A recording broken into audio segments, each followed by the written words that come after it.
And it is my great pleasure and privilege to pass the gavel to Chris Carson, your national president.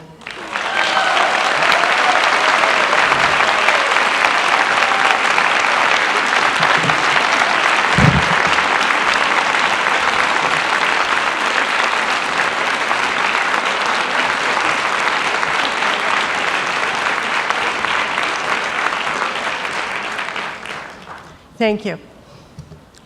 It's an honor and a privilege, and more than a trifle scary, to stand here today, and thank you for choosing me to be your president.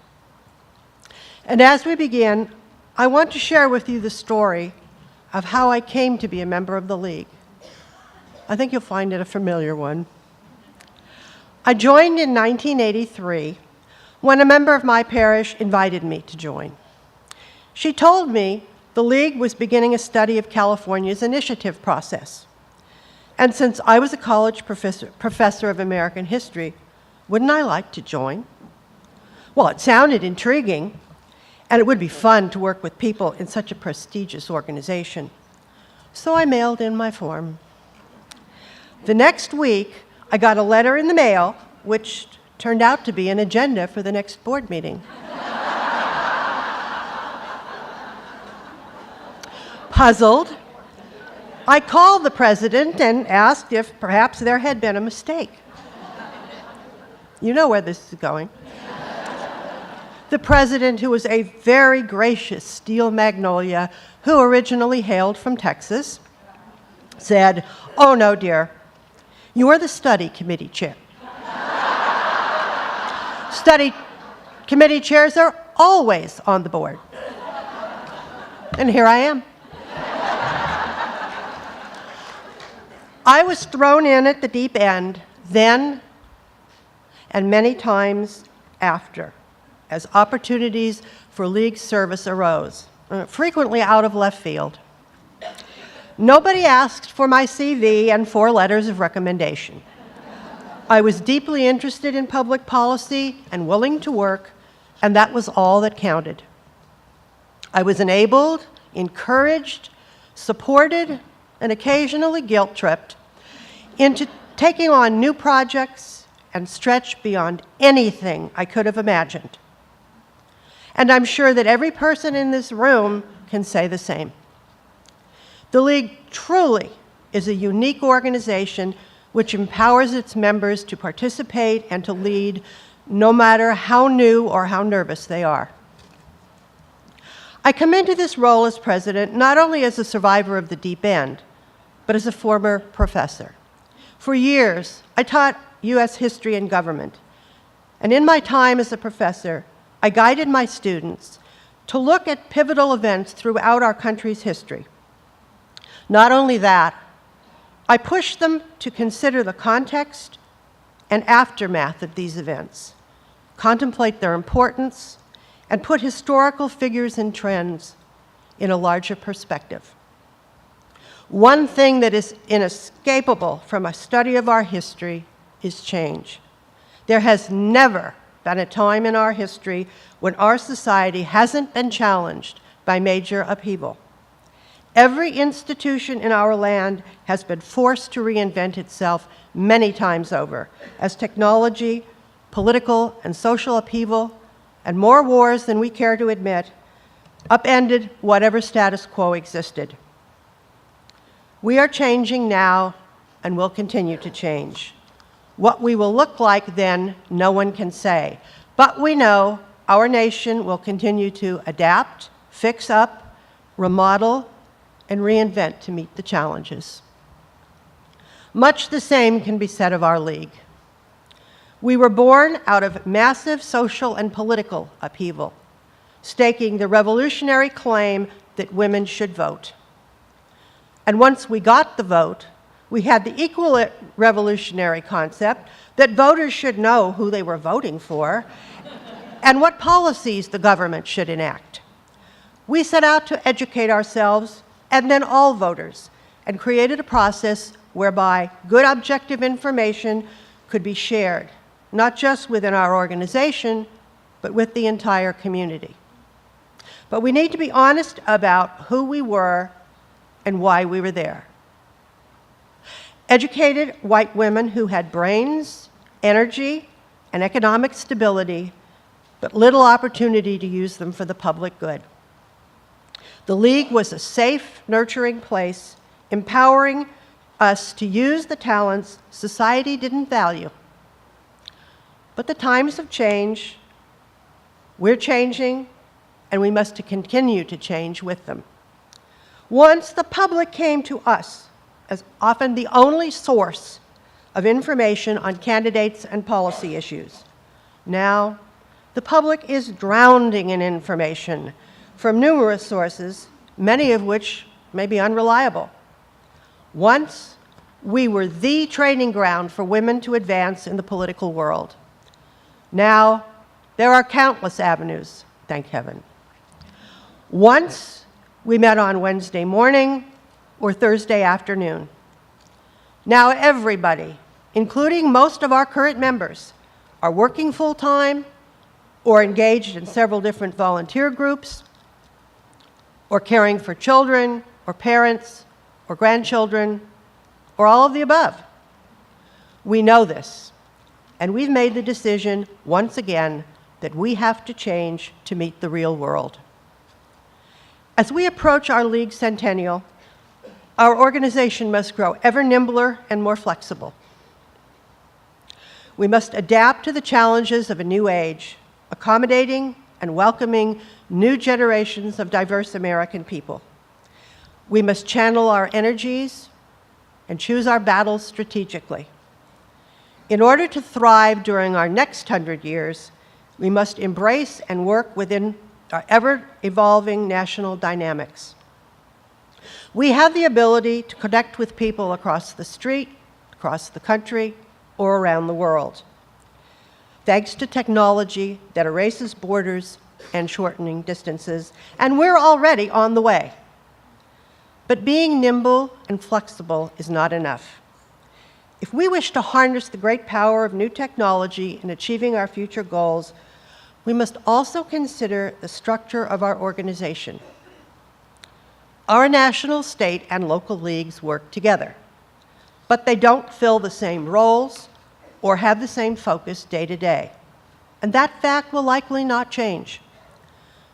But to understand the future of the organization as a whole, it's worth looking at the roles of the local, state, and national leagues as we move into our second century together. At the local level, leagues are centers of community, education, and activism. These groups are our best way to bring together members, old and new, to discuss issues, socialize, and build camaraderie. However, in the future, we will find different ways to make this process happen. Some members will prefer to meet in a library, others over a latte at the local coffee place, and some of us at a happy hour or wine bar. But we must also find ways to engage the individual members who want to be a part of our work, but don't have the time to attend regular meetings, or perhaps don't even have a local league.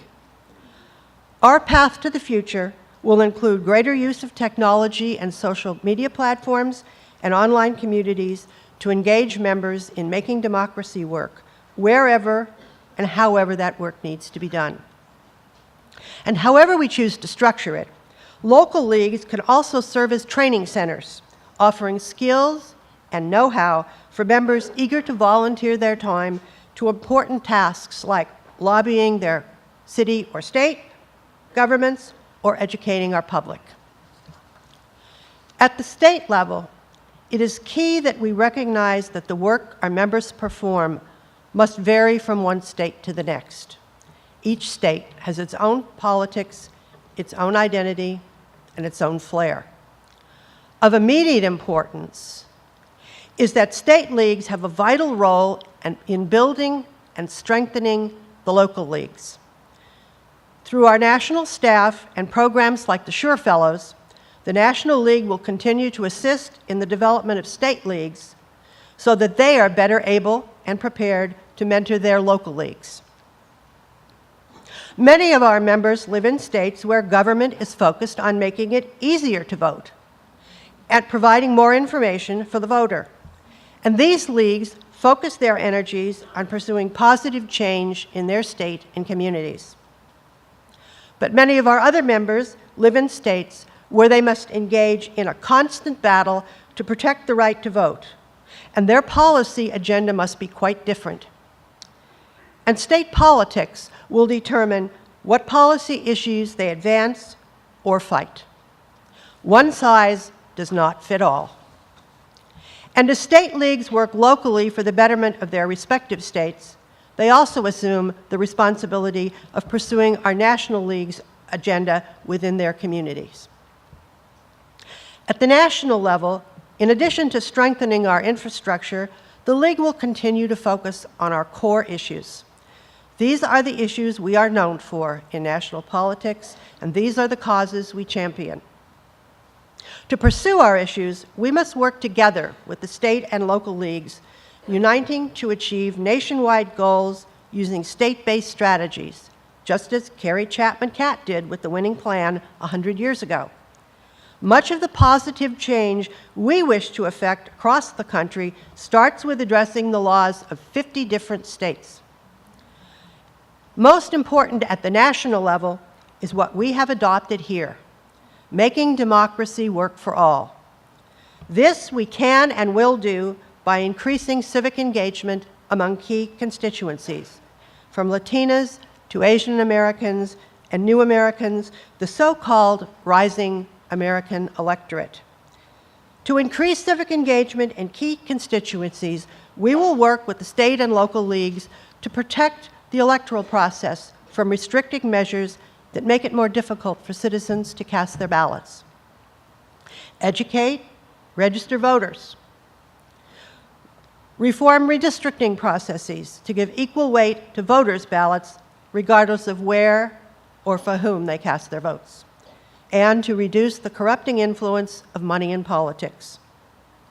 The efforts to suppress voting rights continues to spread at the state level.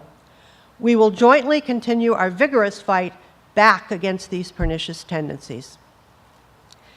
As discussed earlier in the convention, almost every state league has been pursuing redistricting reform, in many cases for decades, in a few cases for over 80 years. But we're a persistent group, and we're not about to give up. Whether you're on the cusp of achieving substantive reform or just continuing to shine a light on the dirty deals cut by legislatures to protect themselves, we're with you here to continue the fight. Reducing the influence of money in politics is, of course, a national issue since the Supreme Court decided the Citizens United and McCutcheon cases. We cannot reverse Supreme Court precedent with the wave of the League Fairy Godperson's magic wand.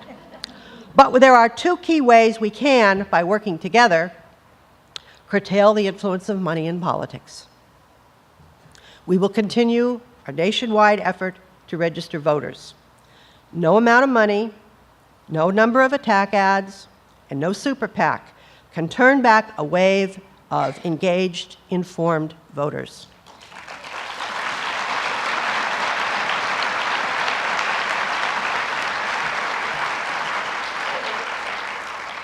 It won't prevent campaign contributions and independent expenditures from being made, but it will reduce their impact at the ballot box. Second, we must propose, endorse, and push for legislation to reduce the influence of money in politics at the state and local level. We know from past experience that this has the greatest chance for success. Contribution limits, full disclosure, and public financing at the state and local level is the first vitally important step. And I can tell you from personal experience with my league that setting reasonable contribution limits for municipal elections does reduce the amount of money flowing. There is no doubt that as I stand here before you today, our political situation is appalling. The image is bleak, but it's not new. To put our political situation and its challenges into perspective, we first look to the past, which is not a surprising comment coming from a historian. Clearly, we have seen nearly the same spectacle played out at least several times over the course of the past 2.5 centuries. What comes to mind immediately is the Gilded Age and the national reaction to that situation. And in the midst of the ensuing upheaval, Congress passed the 19th Amendment, ratified on August 18, 1920, which gave women the right to vote. 6 months prior to that ratification, on February 14, 1920, the League of Women Voters was incorporated by Carrie Chapman Catt. Carrie Catt and her fellow founders succeeded in achieving their goal, in large part thanks to their sheer willpower. That's true. But they also won this fight because of their carefully laid strategy and their single-minded determination to follow it.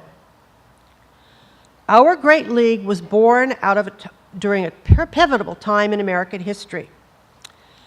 And now, in the midst of our present political climate, it is well to remember that much of our society's greatest progress has been born out of challenging and even appalling times. Now, in the 21st century, people use technology to engage public life differently. They may not have the time to attend scheduled meetings and events, but that doesn't mean we can't engage them. Civic organizations, religious institutions, and labor unions are still a great presence in our society and our politics, but they do not act as centers of a person's weekly social life in the way they once did. Instead, people find community and engagement through social media. They exchange ideas online more frequently than in person, and they receive nonstop information as it is beamed straight to the smartphones in their pockets. This presents opportunities as well as challenges. All of us here today understand that reality. Now, we, as an organization, have to find a way to embrace it. And these are the questions we must ask ourselves. How do we adapt to this new climate? How do we reach new members in an age of social media?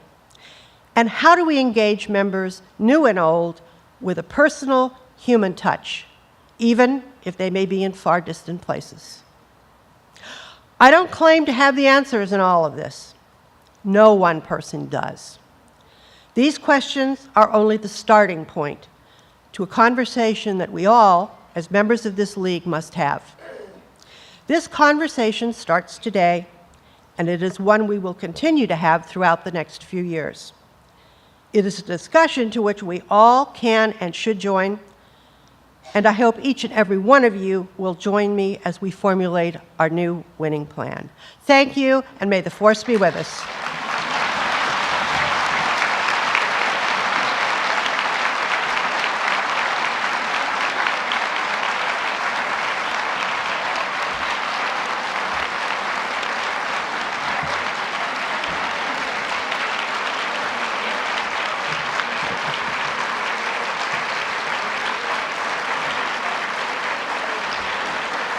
Thank you. And now, will the delegation from Chicago come forward?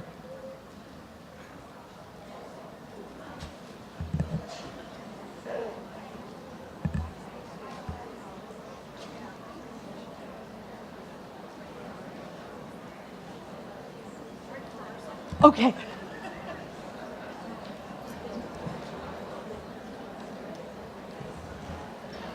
I'm going to speak and my delegation is going to come up the aisles. Okay. They're matching shirts.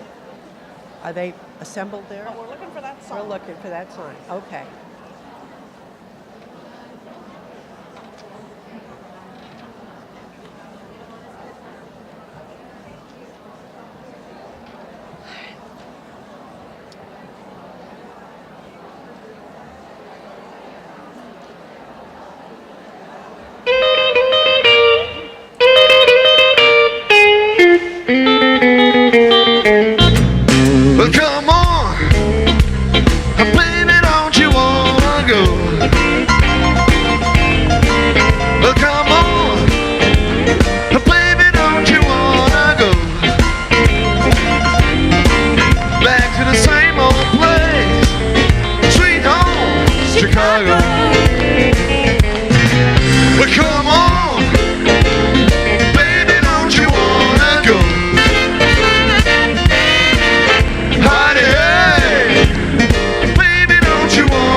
one is 2.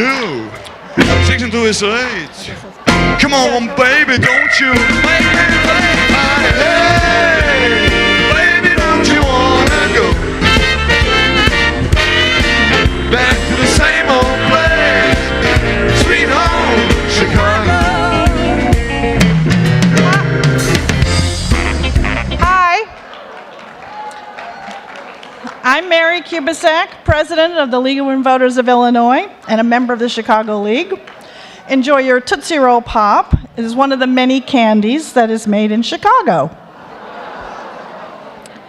And what a sweet place indeed to celebrate the kickoff to our 100th anniversary, right where we were founded in February of 1920. We will be on South Michigan Avenue in Chicago, overlooking Grant Park and the beautiful lakefront, right down the street from the Art Institute. So come early or stay after, but come to Convention 2018 in Chicago, Illinois.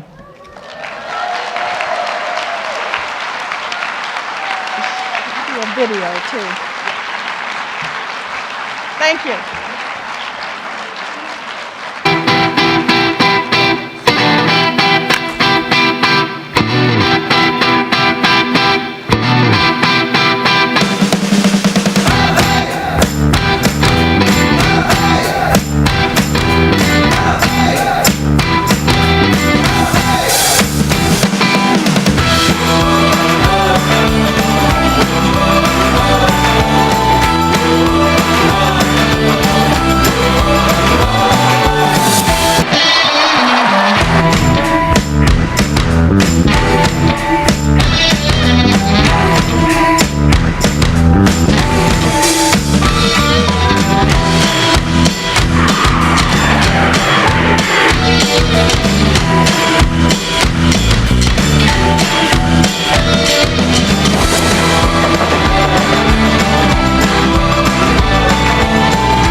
Now I'm going to make my first decision as president and kick something back to you. We have some time left before officially it's scheduled to end at noon. Now I know that lots of you would like to talk some more about the elephant in the room of the campaign. I know that lots of you are also itching to get to the concierge line, to get your luggage, get a taxi, and get to transportation. So, I guess I'm going to leave it up to you. I am willing to stay with you here until noon and conduct a conversation with those who would like to stay here and conduct that conversation. And those of you who are poised on the edge of your seats can gracefully rise and leave, and we love you all. So, I'm sorry, Peggy has some announcements first. Peggy. Is this on now? I just want to get these in case you do rise quietly and leave.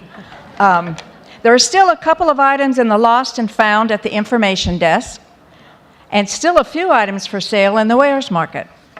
Very important, as you leave the room, please use the recycling receptacles for paper and the containers on the back tables for recycling badge holders. The national staff have the day off tomorrow. Oh, really? Oh. And the office will reopen on Tuesday. Later this week, check the League Management website for the sample delegate press release. Also, online, the Convention Evaluation Survey. The link is on the screen.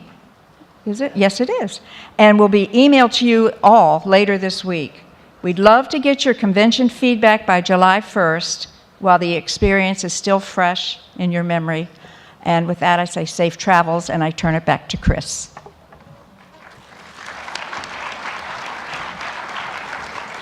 Please fill out that survey. All right, we'll give a minute or two for the people who would like to leave.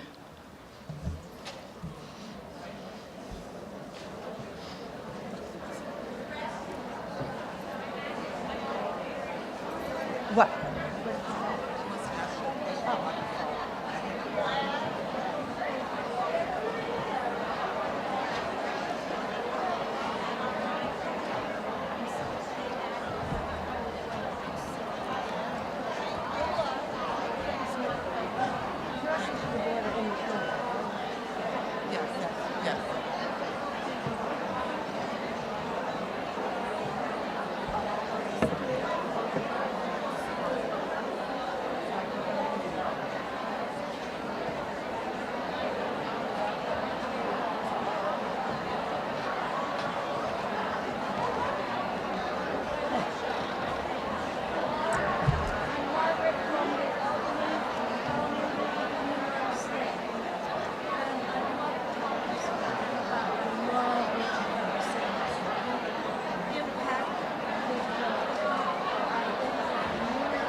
Oh, you met her last night. Okay. Yes. It's a peelable sticker for your car. Oh, Thank you. And it's generic, so that anybody can use it. And it has a message. Hopefully one that'll make people think, which, we encourage.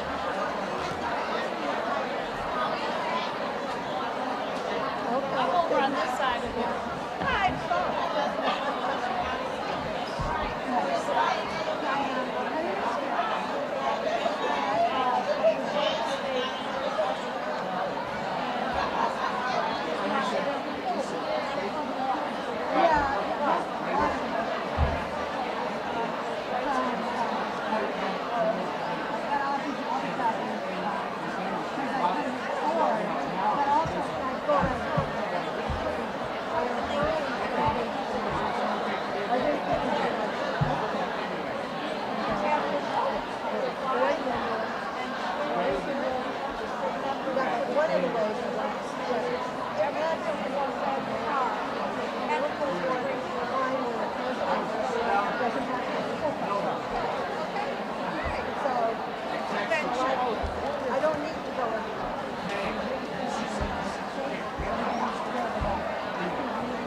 all right.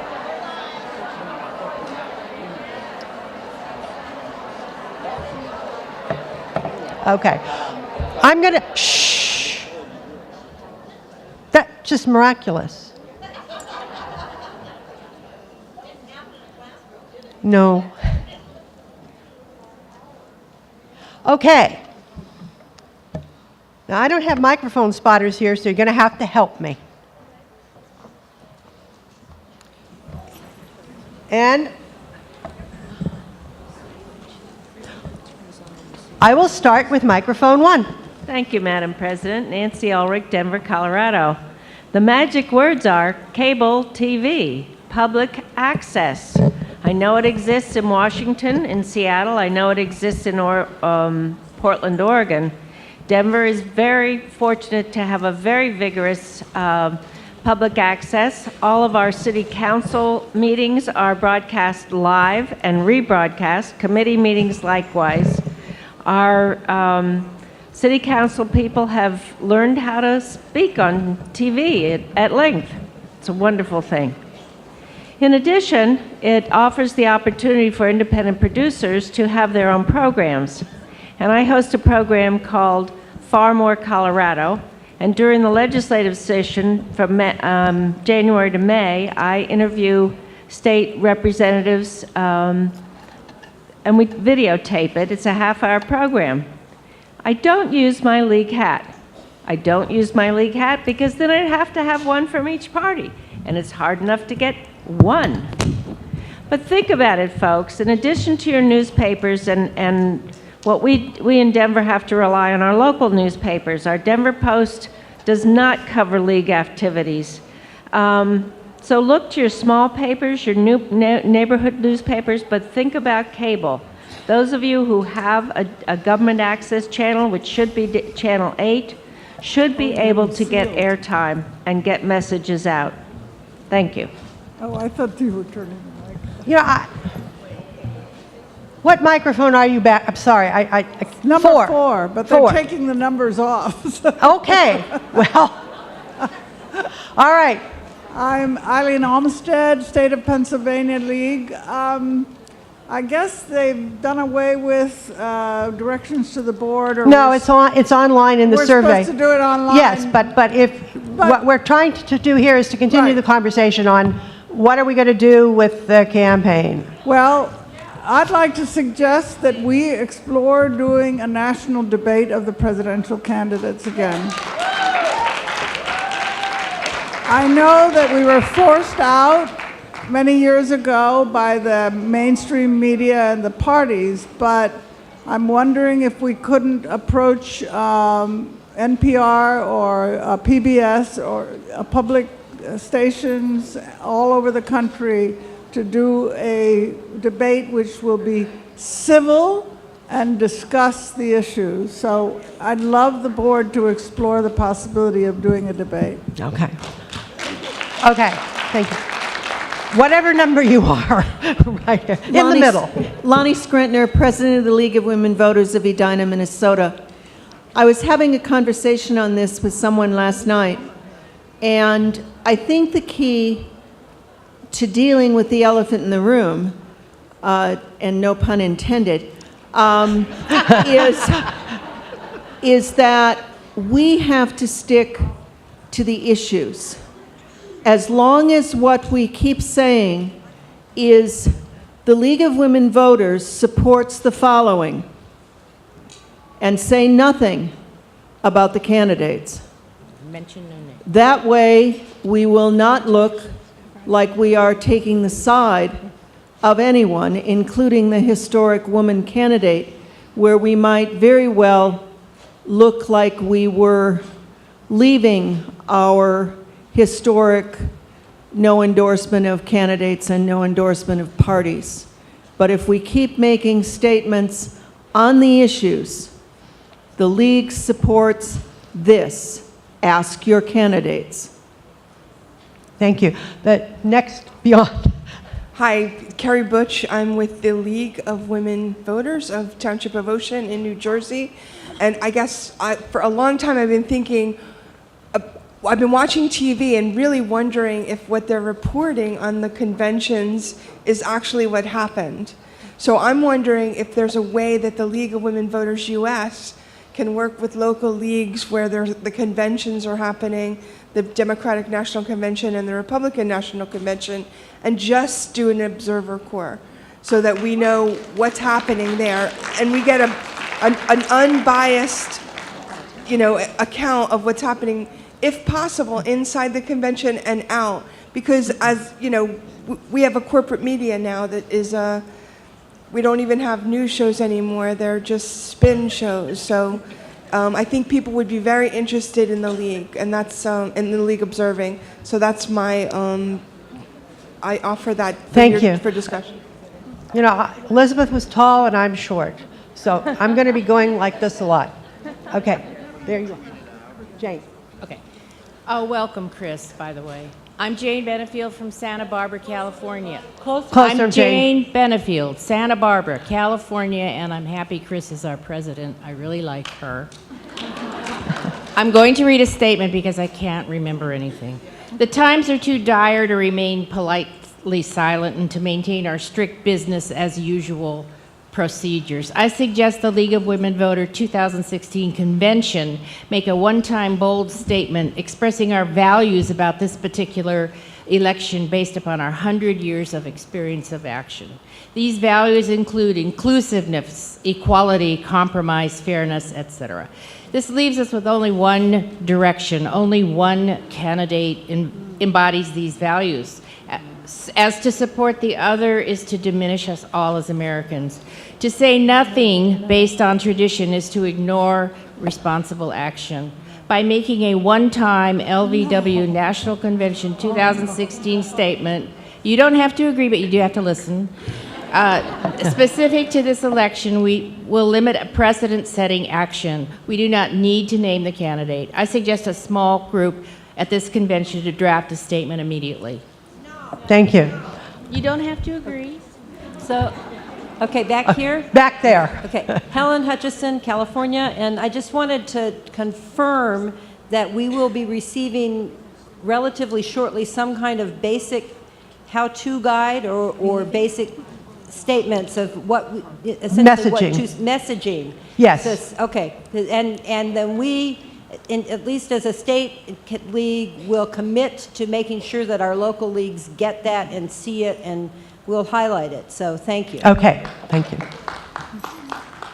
Hi, Carrie Davis, League of Women Voters of Ohio. Our league is working on a project drawing on our rich tradition to recognize the precedent of having our first female candidate for one of the major political parties.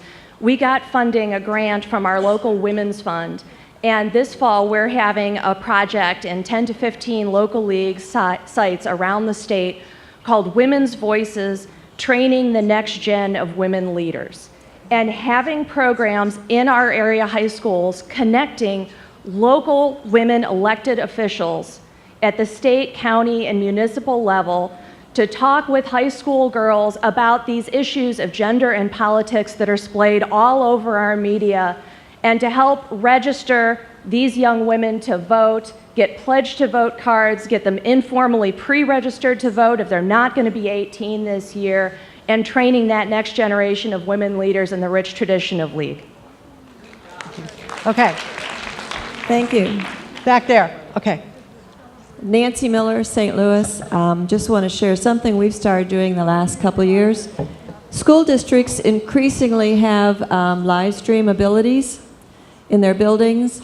We're doing more school board candidate forums in these schools where they are live streamed, and then we receive from the public emails during candidate forums with additional questions, which has helped a lot. And of course, we have liberal, I take I shouldn't say liberal, I can say that. Anyway, I take great liberty in commenting and discussing the league and how we're doing things and how I expect candidates to behave during this forum and enforcing that. And then we're doing by radio candidate forums. We've had like up to 300 people to come and still do it by radio with more questions called in. So we are trying to add that. We do have, with 90 municipalities in our county and 57 school districts, it's kind of crazy. So that helps get the word out, and then other people can also see it. We have increased our number. We've already done, so far this year, 12 candidate forums. We've done 7 speakers presentations. We have 13 more scheduled coming up. We have our first candidate forum next week for the sheriff of St. Louis City. So the more you can get yourself on those screens, the better it is. I really encourage you to go through the schools because they have the capability. Thank you. Thank you. In the middle. Yes, good morning, and congratulations and welcome as our new president. My name is Cecile Scoon. I'm with the State League of Florida. I'm also dual-hatted. I'm the league chairperson of Bay County, Florida. And one of the things that we've been talking about is, I think you could utilize here with the what's going on with the presidential and everything else, is some sort of short report card type of thing with regards to issues, back to the issues. But if we just make it easy for people, for, you know, like bullet points for us to advocate for, and if you have, you know, put it on the Facebook or on our website, and we can have them. These are the top 3 or 4 issues the league is really concerned about, and then just put the candidates' quotes. We don't have to do any opinions. Just say, this is what they have said on this particular topic. I think that would really, really help people to get more information and know where we stand, and they can choose as they're going to. Okay, thank you. Hi, I'm Robin Collins from the League of Women Voters of Carrollton, Carroll County in Georgia. And one of the other speakers said she thought maybe we should go back to doing national debates. And I just wanted to give you a little bit of history that was on Wikipedia that I found interesting. It says the league sponsored the United States presidential election debates in 1996, 1980, and 1984. On October the 2nd, 1988, the League of Women Voters, 14 trustees, voted unanimously to pull out of the debates, and on October the 3rd, they issued a press release condemning the demands of the major candidates' campaigns. The League of Women Voters president, Nancy Newman, said that the debate format would perpetrate a fraud on the American voter, and that the organization did not intend to become an accessory to the hoodwinking of the American public. When I give speeches about the League of Women Voters, I usually include that because it gets a round of applause. But I'm just saying this to say that perhaps we shouldn't go back to the debates as a league. Thank you. Thanks. Good morning. I'm Vita Flores from California, and I'm representing the San Francisco League, but I'm in the Marin County League. I'd like to harness the power of our local leagues and ask us to work as partners together. Many of us are doing or paying for video productions. Those video productions can be used together. This is especially in regards to our PSAs. If each of our leagues has a local generic message, we can package those together as 12 different PSAs. We saw a really cute one here today that would work very well in California, but they have to be somewhat generic just with League of Women Voters. So we'd have to take out our state identities. But what we can do with these is put them on a website called a PEG website, Public Education and Government Channel websites. So if we have shows about generic information, we could put a package of 12 shows or 12 PSAs on there and have public access channels across the world who may be interested in picking up these packages. And it's all for free. It's common grounds, or, you know, Commons, Creative Commons. Thank you very much. And that's a great opportunity for us to utilize what's already there and help out the local leagues that don't have enough money to do these productions. Thank you. Okay. Hello, Jessica Lowe Minor, a newly elected LWVUS board member. Thank you. Thank you. So I'm very excited to work with the new leadership, and thank you very much, President Carson. My idea is that we, of course, our strength is in the fact that we do not endorse candidates or tell voters how to vote. I do think that this election cycle has been particularly nasty, and we're expecting it to get worse. And I think that we have an opportunity to, as the League of Women Voters, present a vision of what voters can and should expect from their candidates.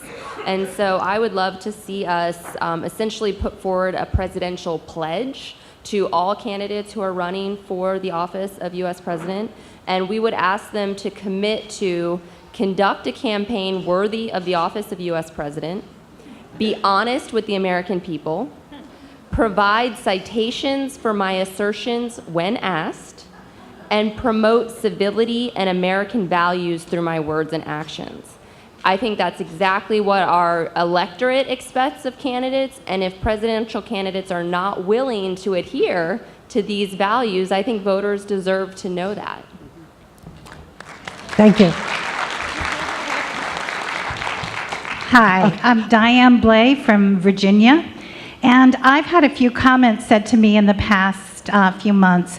One is that they didn't even know the league existed. The PAVP call asked about poll monitoring, and then somebody said I'm not appreciated when I leave the polls. And so I had an idea that someone is standing outside ideally at every precinct, and that they will have a voter's guide or what's on the ballot with them, and they will be watching the polls. So if someone leaves upset, terrified, they could kind of check into it. They can thank the voters as they leave, and they will have league information so people can join the league. I think this would be, if every precinct in the United States had it, it'd be really cool. Thank you. Okay. Oh, thank you very much, Chris. I was delighted with your introduction. I was very touched by your history and the fact that you're a historian as well. My name is Colette Knut, and I am with the New York delegate out of the township of Huntington, New York, fabulous Long Island. There are a number of issues as a very new member of the League of Women Voters, and just like you, having the experience of being moved very quickly in terms of participating with our activities. But one of the things that has come across probably the most clear for me is our position as being nonpartisan, neither supporting or opposing a political party. But I'm wondering how active we should actually be in terms of the actual political process, because the political process is beyond nonpartisanship, as far as I understand. It's an effort at collaboration. It's an effort at really pulling different objectives together to reach at something that is of action. And I would encourage the League, and of course, I know I'm still ignorant about many of the things that we do, is to also focus on that aspect of politics. Educating people is before the action. What we're interested in many cases, particularly with the policies that we are advocating, is that we do want to see action. And I personally would like to see the League of Women Voters involved more in that arena of politics, as well as just making sure that our members, our voters, have the ability to have a voice. Thank you. So Helen Hutchison from California again. I was responding to the suggestion that we put out issue guides on candidates, and I would just warn people that in the past, when we've done it in California, candidates have used that to say, look, the League of Women Voters endorses us. So be really wary about what you do. Thank you. Linda Phillips, League of Women Voters of Santa Barbara. And I want to respond to the question about sponsoring a debate. And that is, people still ask me why the League of Women Voters isn't doing the debates anymore for the presidential candidates. After nearly 30 years, they remember. And I don't know that it's possible, because I think we would have to insist on the same standards as we did in the earlier debates. And I suspect that at least one candidate might not agree to those standards. But I think we should try to put that forward to the two candidates. Thank you. Linda, point of personal privilege. How's the fire? What? There's a fire, a major fire in Santa Barbara. While I was standing here, it's holding at about 7,800 acres, and it's 45% containment, which we can hope is good news. Okay, but thank you. Congratulations, Madam President. I'm Ashley Ravish. I'm the president of the San Francisco League of California. And something that I wanted to present to the board was an idea where we collectively, as local and state leagues, are able to present either discussions and or forums in the way of a toolkit where national can host these sites so that as a league we can continue to focus on the issues without reinventing the wheel. It allows us to gather strength in numbers to present a unified voice throughout the national organization, as well as adopt and better and make changes to presentations that a league in Kentucky has presented, as well as a league in California has presented. And I would like to see the board adopt a way for us to work together and present either a toolkit on ideas or share these presentations, because every 2 years learning what state leagues and other local leagues are doing is not enough for me. Thank you. Hey, Chris Hager from Montgomery County, Maryland, League of Women Voters. I agree with focusing on the issues. I think the tricky part in this election will be dealing with the sensationalist, sexist, racist, et cetera, rhetoric. And we're going to need some direction about how to react to these types of messages coming from the candidates, especially when they're sexist ones, without appearing to endorse a candidate or to oppose other candidates. I think it's going to be really tricky to do that without appearing to endorse one or the other candidate. Thank you. I share your concern. And we will have talking points and helps to handle that. Okay. And can I go back here? Where are you? I'm whatever number this was. Okay. Okay. Ann Murphy, Washington State League. 2 items that relate to the number of participants. As we're talking about potential presidential debate forum, let's not limit it to 2. There might be others, other parties. Let's look at that. And secondly, I wonder if you could get back to us. I don't know how many of you received the information from Minnesota that was going to allow empty chair at the local level. We know that's prohibited at the federal level races, but has the National League had any comment on that? Yeah, we are talking with Minnesota about exploring whether that can be done. Okay, and then you're going to let us all know, because we all face those same issues. Yes. Okay, thank you. All right, now, we got 5 minutes. And somebody waving? No, okay. Because then at 12, we got to go. Okay. Bonnie Saunders, Arizona. I want to reiterate extremely strongly, do not connect a person's name with our issues. That causes us to be accused of partisanship, whether we are being so or not. So please, issues only, do not connect with people. Okay.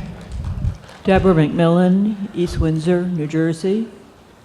I'd like to suggest that one way of getting a little bit of sense of whether or not we're being fair to the voters is that we ought to be listening more to the voters, not just to the candidates, and listen to why they say they're intending to vote for one candidate or another, and be dealing perhaps more with those issues than otherwise, and listen to the positive more than to the negative, because those are the ones who are going to be voting.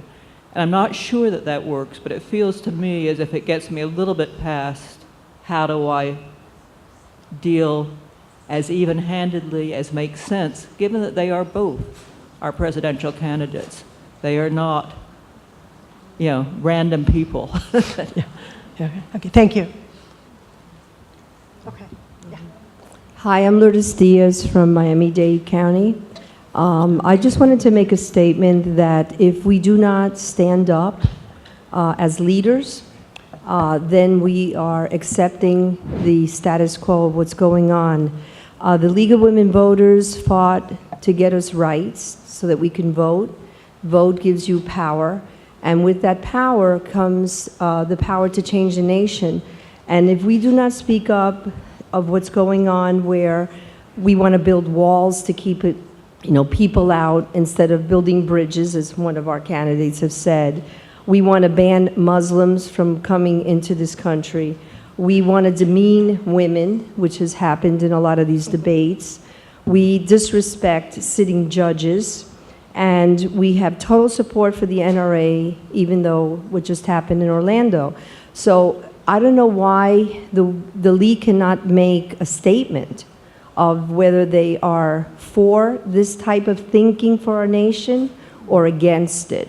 It's not, it just happens that there is somebody who is saying these things. But this is a very unique situation that we're finding ourselves in. And I joined the league because we're the League of Women Voters. We're supposed to be leaders. And by not standing up to a bully, I think we're just not leading. Thank you. I'm going to have you. All right. Back and then forth, and then they're going to throw us out. Really? Hello, I'm Vita Flores from Marin County, California. I wanted to congratulate you on your new position and also hold your feet to the fire a little bit. I'm wondering if we could get those talking points and the toolkits and information that we need, say by August 1st. Is there any possibility? Because our local leagues need to be up and running. And I can't. We will do it as soon as we can. The staff's left, and I can't give you a date, but yes, it'll have to be soon because you need it yesterday. Yeah, I understand you're on vacation tomorrow, so we'll wait, give you a couple days. Okay. Thanks. Okay, last person. Oh, really? Go ahead. No, Really? Me? You? Okay. Charlotte Perch, Orange Coast League in California, and congratulations, Chris Carson, on being the new president of the U.S. I wish it were the United States. I'm sorry for the little.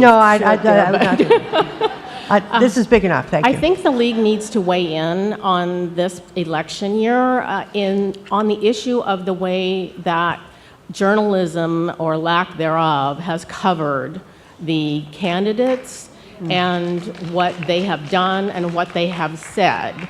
And I think you can do it from the perspective that this year there has been this special treatment of a particular candidate whom I will not name. The press gave unlimited coverage to this person and thereby giving him free commercial air time. The press signed special agreements with this candidate to sit in a predetermined pen. They are not allowed to circulate among the attendees at the events of this candidate. The press has not covered what this candidate says. It has merely broadcast what this candidate says. So I think we need to hold the media guilty for creating a candidate out of whole cloth. Okay. Thank you. And thank you all for staying and sharing and safe trips home.